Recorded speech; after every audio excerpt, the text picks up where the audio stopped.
स्वागत है आप सभी का प्रदेश के नंबर 1 न्यूज चैनल जी राजस्थान में। मैं आपके साथ खुशबू खान और सभी टीचर्स को शिक्षक दिवस की ढेर सारी शुभकामनाएं। बात करेंगे जयपुर से आ रही खबर की। प्रदेश में धूमधाम से आज मनाया जा रहा है शिक्षक दिवस। इस दौरान प्रदेश के deputy CM doctor Premchand Bairwa क्या कुछ कह रहे हैं सुनवाएंगे। एक आधार है, हमारा पहला शिक्षक, पहला गुरु हमारी माँ होती है, किंतु जब हम शैशव अवस्था से ऊपर उठते हैं तो धीरे धीरे इस दुनिया से परिचित होते हैं। तो इस दुनिया में एक गूढ़ रहस्य को लेकर आधुनिक ज्ञान विज्ञान के परिचय का एक शिक्षक ही हमारे को करवाता है।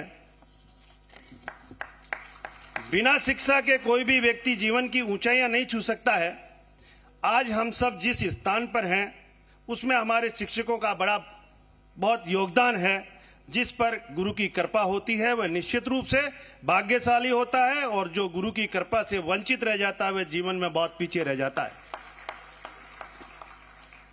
मैं ये गर्व से कह सकता हूं कि आज राजस्थान प्रदेश के हमारे यशस्वी माननीय मुख्यमंत्री भजनलाल शर्मा जी के नेतृत्व में शिक्षा और रोजगार के क्षेत्र में अद्भुत काम हो रहा है। हमारी सरकार, हमारे यशस्वी मुख्यमंत्री जी की मान्यता है कि टेक्नोलॉजी के माध्यम से हम सामान्य मानव के जीवन को आसान बना सकते हैं, और तकनीकी शिक्षा को बढ़ावा देकर हम इस टेक्नोलॉजी का फायदा आम जन तक पहुंचा सकते हैं। तकनीकी शिक्षा किसी एक व्यक्ति की नहीं बल्कि संपूर्ण समाज और राज्य की उन्नति का मार्ग है। इसी सोच को साकार करने के लिए हम राज्य के इंजीनियरिंग, पॉलिटेक्निकल कॉलेजों और आधुनिक तकनीकी संस्थानों को सुसज्जित कर रहे हैं। माननीय हमारे यशस्वी मुख्यमंत्री भजनलाल जी शर्मा जी के नेतृत्व में हमारी सरकार युवाओं के कौशल विकास के लिए और डिजिटल लर्निंग के लिए विश्व स्तरीय आधारभूत संरचना विकसित करने पर ध्यान केंद्रित कर रही है। हमारा स्पष्ट उद्देश्य है कि हम केवल डिग्रियां नहीं बल्कि दक्षता भी दें, नौकरियां नहीं बल्कि नवाचार भी करें। हम चाहते हैं कि राजस्थान के युवा देश के स्टार्टअप इकोसिस्टम में अपनी सशक्त उपस्थिति दर्ज करा रहे हैं। ये सिर्फ प्रतिस्पर्धा के भागीदारी नहीं बने बल्कि हम लीडर बने और रोजगार देने वाले बने।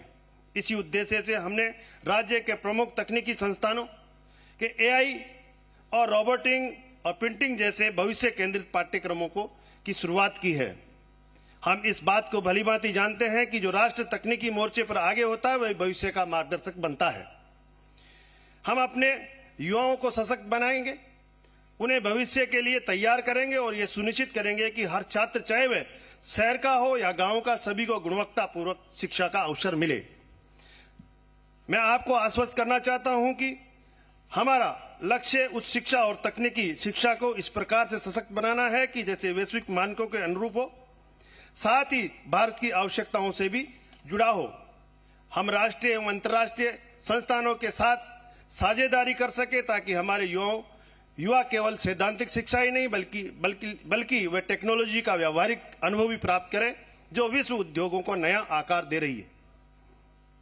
राजस्थान में विश्व स्तरीय प्रशिक्षण केंद्र और खेल संकुल स्थापित किए जा रहे हैं जो युवाओं को समग्र रूप से तैयार कर सकेंगे।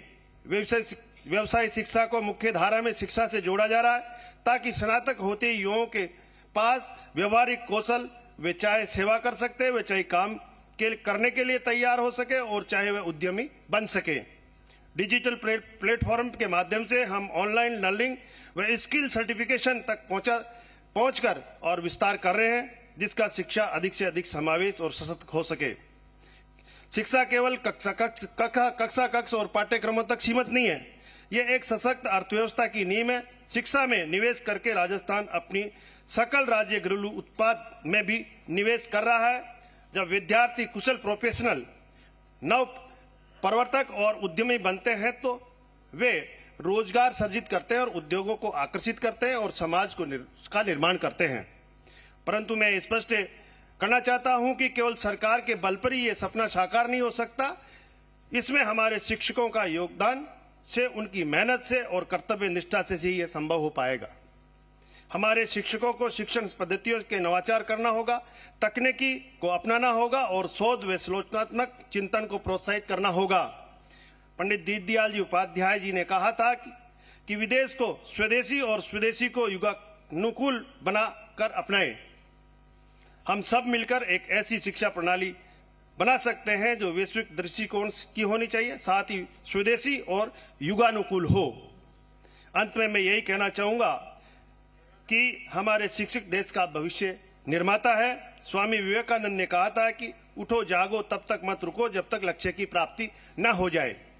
देश के यशस्वी प्रधानमंत्री नरेंद्र मोदी जी के अगले 25 साल की यात्रा को देश के लिए अत्यंत महत्वपूर्ण माना है। ये अमृतकाल है। माननीय मोदी जी ने देश के सामने 5 प्रण रखे हैं कि 2047 तक भारत को विकसित राष्ट्र बनाना, गुलामी की हर सोच को से मुक्त हो पाए, अपनी विरासत पर गर्व करें, एकता और एकजुटता के साथ रहें, सभी नागरिक अपने कर्तव्यों का पालन करें। मैं अंत में सभी शिक्षकों को और सभी आज मंचासीन सभी को इस शिक्षक दिवस की